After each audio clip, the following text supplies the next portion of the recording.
أعوذ بالله من الشيطان الرجيم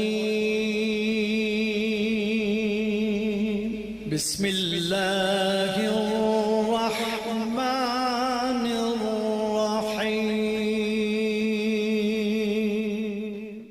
بسم اللہ الرحمن الرحیم۔ السلام علیکم ہمارے چینل کے پیارے ناظرین، آپ سب کو ہمارے چینل پر بہت خوش آمدید۔ میں اللہ پاک سے دعا کو ہوں کہ اللہ پاک آپ کی تمام مشکلات کو دور فرمائے اور آپ کو ڈھیروں خوشیاں نصیب کرے، آمین۔ ہمارے چینل کے پیارے ناظرین، آج جو وظیفہ جو عمل لے کر ہم آپ کی خدمت میں حاضر ہوئے ہیں، یہ ایک خاص عمل ہے اور ایک خاص لفظ پر مشتمل ہے، یعنی اللہ پاک کا ایک نام پر یہ وظیفہ، یہ عمل مشتمل ہے۔ جمعے کے دن آپ یہ ایک لفظ ہے جو اللہ پاک کا ایک نام ہے، اس پر عمل کریں تو یقین کریں جو بھی اللہ پاک سے مانگیں گے سارا دن آپ کو ملتا رہے گا۔ آپ کے ذہن میں جو بھی پریشانی آئے گی، آپ اللہ پاک سے جو بھی التجا کرو گے، اس خاص دن کے حوالے سے آپ کو سارا کچھ ملتا رہے گا۔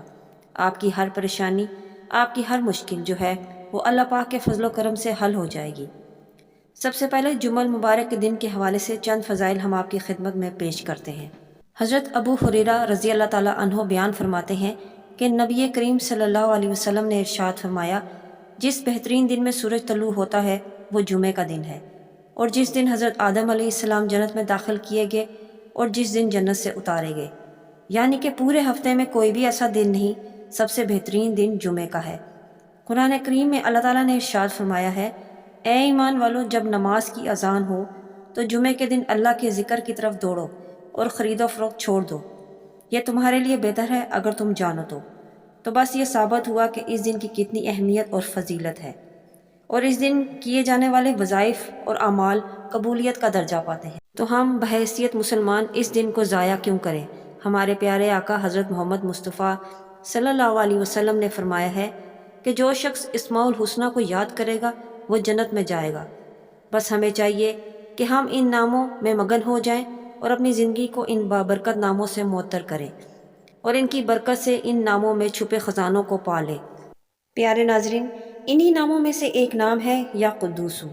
اس کو پڑھنے کی بہت زیادہ فضیلت اولیاء اللہ نے بتائی ہے۔ اس کا معنی ہے ہر نقص سے پاک، ہر عیب سے پاک اور ہر شر اور نقص سے پاک، کیونکہ اللہ تعالیٰ کی تمام صفات جلال و کمال کی اعلیٰ صفات ہیں۔ یہ اسم گرامی قرآن پاک میں 2 مرتبہ وارد ہوا ہے۔ قرآن پاک میں ارشاد ہے، آسمانوں اور زمین کی ہر چیز اللہ تعالیٰ کے لیے تسبیح بیان کرتی ہے، وہ بادشاہ ہے، پاک، غالب، حکمت والے۔ رسول کریم صلی اللہ علیہ وسلم اپنے رکوع اور سجدہ میں یہ کہا کرتے ہیں، سبوح قدوس رب الملائکۃ والروح، بہت ہی پاکیزہ، بہت ہی پاک جو فرشتوں اور روح کا رب ہے۔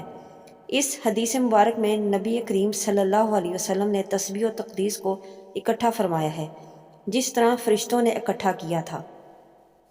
تو پھر چلتے ہیں اپنے عمل کی طرف جو آپ نے جمعے کے دن کرنا ہے۔ سب سے پہلے جو جمعے کے دن ہے آپ نے جمعے کی نماز پڑھ لینی ہے۔ اگر مرد حضرات ہیں تو وہ اپنی مسجد میں پڑھیں، اور اگر خواتین ہیں تو گھر میں پڑھیں، لیکن عمل آپ نے گھر میں آ کے کرنا ہے۔ آپ نے جمعے کی نماز کو پڑھنے کے بعد روٹی کا ایک ٹکڑا لینا ہے اور اس پہ لکھنا ہے سبوح قدوس۔ ایک دفعہ صرف آپ نے لکھنا ہے روٹی ایک ٹکڑے پر، اس کے بعد آپ نے اس کو کھا لینا ہے۔ اس کو کھانے سے آپ کے اندر فرشتہ صفت کی خصلتیں پیدا ہو جائیں گی، آپ فرشتہ صفت ہو جائیں گے، آپ کے اندر نیکی کرنے کا رجحان بڑھے گا۔ جب آپ اس طرح کریں گے تو فرشتے آپ کی طرف متوجہ ہوں گے، اور اس کے بعد آپ جو بھی دعا مانگیں گے وہ انشاءاللہ ضرور قبول ہوگی۔ یہ عمل اگر آپ ساری عمر ہر جمعے کے دن کریں تو کیا ہی بات ہے۔ اس طرح کرنے سے آپ کی تمام مشکلات، پریشانیاں، محتاجیاں، تنگی اور تنگ دستی دور ہوگی، فرشتے آپ کی طرف متوجہ ہوں گے، آپ کی دعائیں قبول ہوں گی۔ میں امید کرتی ہوں آج کے اس دن کے حوالے سے آپ یہ عمل لازمی کریں گے۔ ملتے ہیں نیکسٹ ویڈیو میں ایک نیو ٹاپک کے ساتھ، تب تک اللہ حافظ۔